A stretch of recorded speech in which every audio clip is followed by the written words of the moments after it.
And did you see what happened with She-Hulk and Eternals? Like, one line appeared, and it's like, oh, there's a man popped out the ocean. And it appeared on a screenshot that wasn't even about that. It got trending on Twitter with half of the tweets Rings of Power had that was trending at the same time. I'm like, I can only... Like, to me, that says more about Rings of Power than... the fact that you got Eternals trending, I think, is impressive. Don't get me wrong. But for Rings of Power to only beat that by double is, like, astonishing to me. I thought that was interesting. The most exciting part of She-Hulk was the screenshot of her open computer. Yeah, with the man with the metal claws that talked about. It also had a barcode that you could scan and get a free comic book. Yeah.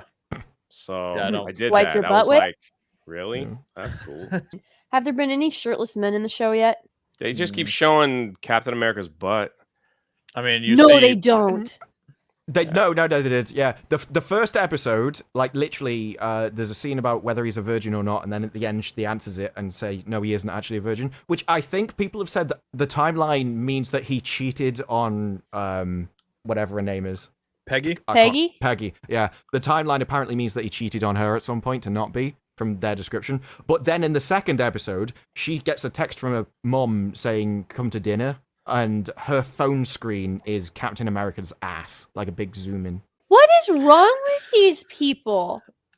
She-Hulk is, as far as I can tell, She-Hulk is a self-insert of the writer. It's her life, her power fantasy, what she thinks happens to her, and what she thinks is relatable to other women from her perspective. And what she would do in those situations if she had, like, the bravery, the courage, and the strength to respond. She wouldn't go into the bar. She was like, "What? Who are they shouting for?" But then when she went in and everyone's like, "She-Hulk," she loved the attention, soaked it all up, smile on her face. Like, everything is just a self-report in the show. Yeah, I mean, like I said, it's a great window into the mind and soul of an angry feminist. But the reason there hasn't been a topless man in it so far is because no man in the show has been like masculine or anyone you would date. They've all been horrible, condescending towards the just disgusting people that no one would want anywhere near them. There was literally a guy who gave her a map to the pooping toilet. That was like the nicest thing that anyone done for her. Yeah. Oh my God. It was... yeah, it was bad. The thing is, you wouldn't know if I was making this stuff up or it's true, but it's all true. It's true, yeah.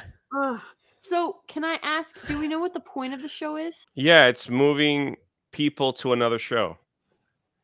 I've asked myself that at the end of both of these episodes. I was like, what was the point of any of that?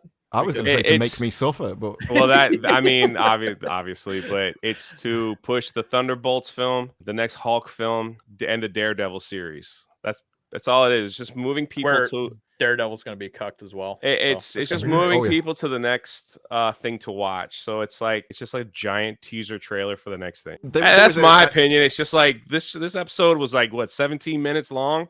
Like it was 17 or 18 minutes long. It was super short. It was about 21, yeah. Like I literally could edit it down to 30 seconds so you can get the whole gist of the show in a teaser trailer. Yeah, easily. Like that's it. Like there really wasn't anything groundbreaking, moving, or anything. Like nothing really happened. Yep. And they're just setting it up to where you get a little taste of Abomination, and then obviously Abomination, something's gonna happen where he joins the Thunderbolts, which is the bad guys doing good things, which we saw in DC. What was the DC Suicide Squad? Yeah, Suicide. It's like something like that. And then Hulk gets into a spaceship and flies away. So now everyone's like, "Ooh, it's happening, everyone! It's happening!" So it's like, all right, so we'll keep Disney Plus to see what happens with that. And so the average consumer will just... Yeah, it's very easy for Disney or Marvel to kind of set up all these things, because if there's literally just like a small thing like Hulk flying off into outer space, the media just goes nuts and they all totally just advertise it for everyone. So no matter who you are, you're going to hear about it, and it's going to be just free promotion for them for their next film or whatever. So it's easy stuff.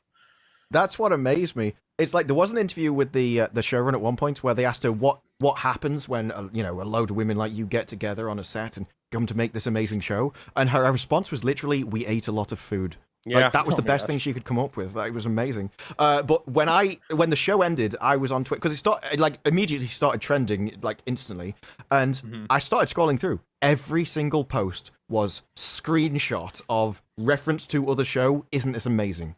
Yep. Oh, look, they showed it. Oh, look, they referenced that. Oh, look, they referenced Wolverine. Nothing. Not a single one was about the show itself. It was all about references to everything else. Yep. Well, this is the thing. It's they had to hurry up and rush things so they could pump out the next content. So they're like, well, if Hulk's gonna have a movie, he's got to be healed. So let's heal him in the first episode of She-Hulk, and let She-Hulk heal him. So because Is when she a she woke up, doctor? he's like, my arm's better. Thank She's you. a lawyer. That's what I'm asking. Apparently, her blood healed him when she was knocked unconscious. Oh, did you not see that clip? Yeah. Oh, you've got to see the clips. What? In this, right? He's like takes her. He starts studying her blood, and he says, due to the fact that our genetics work, I managed to heal my arm, which was damaged from the snap. And she says, "Oh, so I'm better than you." He goes, "No, you're different." He goes, "In a better way." That was one of the clips. Have you seen the one from That's that episode? actual dialogue in the show. That's a direct quote. I remember it well. I've seen it all over the place. There was another one. Have you seen the one where she's like, "I control my anger more than you do"? That one I have seen, yes. Okay. Because it's something about she's like, she went from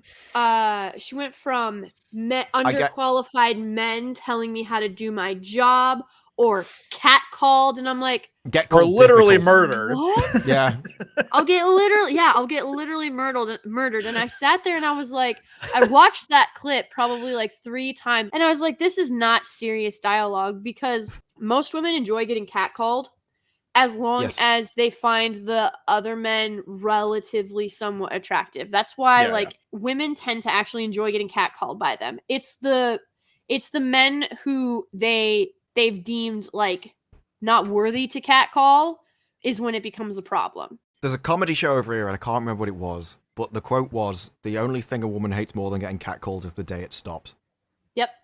Ooh. Yeah, Mm. that's true. Mm. It's true. So like, I myself have never been personally catcalled by anyone except my husband. The idea that women dislike being catcalled, it's very much like, it's like that women like the idea to turn, like, the women. She's saying that women like to be proven to be Catcalled. attractive, Yeah, and they nothing like makes to you be- more attractive okay. than Yeah. someone coming on to you. So Oh, yeah, Every I mean- single for person the- likes someone coming on to them because it means they find you attractive, and that's a compliment. as long as you find them equally attractive back. So I'm wondering if in I don't think that's the She-Hulk- same for guys. Like, if someone compliments you as a guy, it's so rare, you say, "Oh."